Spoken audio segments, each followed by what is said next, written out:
بسم اللہ الرحمن الرحیم اللہم صلی علی سیدنا محمد وعلی آل سیدنا محمد۔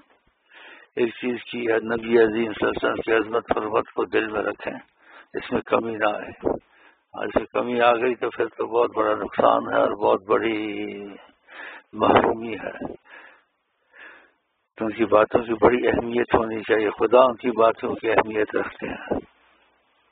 تو میں نے روزوں کا تم لوگ کہا تھا، اس کو میں نے کہا تھا سب کچھ چیک کرو، تو اس میں کمی بیشی اب شروع ہو گئی ہے۔ یہ تو بہت بری بات ہے، صحابہ کو کھانا نہیں ملتا تھا، پینا نہیں ملتا تھا۔ ہاں جی، حالات ایسے تھے اس زمانے میں، ایسے تھوڑے تھے جیسے آج کھانے پینے ہیں۔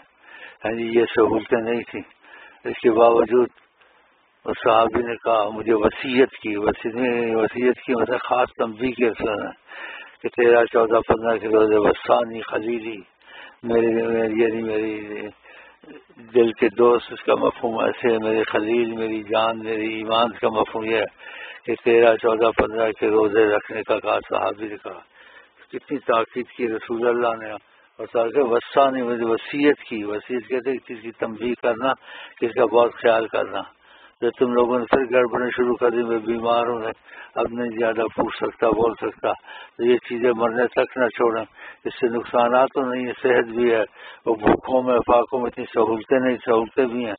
تو 13، 14، 15 کا روزہ میں نے تم لوگوں کو کہا ہوا تھا، اور نبی صلی اللہ علیہ وسلم کی محبت کی ترتیب تھی، اپنے صحابہ کو کرتے تھے بے نیازی، اور یہ جیسے کہتے ہیں میں جیسے یہ نقص آ رہے ہیں، یہ نقص اچھے سے نہیں، یہ بہت برے نقص ہیں، جس میں رسول اللہ کی پسندگی ہو۔ تم لوگوں کو کتنی آسانی سہولتیں ہیں، ان کو صحابہ کتنی مشکل تھی، سہولتیں نہیں تھے، اس کے باوجود آقا نے ان کو ایسی وصیت کی 13، 14، 15 کے روزے۔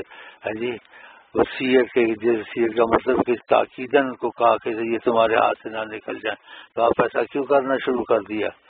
اس کا مجھے جواب دیں کہ آئندہ ایسا نہیں کر کے مرتے دم تک کوئی بیماری شماری لگ گئی، خدا نہ کرے، تو اس میں کچھ آگے پیچھے ہو جاتا آدمی سے۔ اور 30 دن کا روزہ بھی یہ ان کا کرم ہے کہ اضافہ اس میں ہوا ہے، وہ بھی تو ان چیزوں کو آئندہ نہ کرے۔ میرا دل بہت خراب ہوا ہے، اور پتہ نہیں صراط تصویر بتائی تھی، اس صراط تصویر کا نہ چھوڑیں، بات بھائی تمہارے ہیں، انہوں نے خود اس میں اضافہ کیا، وہ 12، 11، 12، 7، 17 تک چلے گئے ہیں۔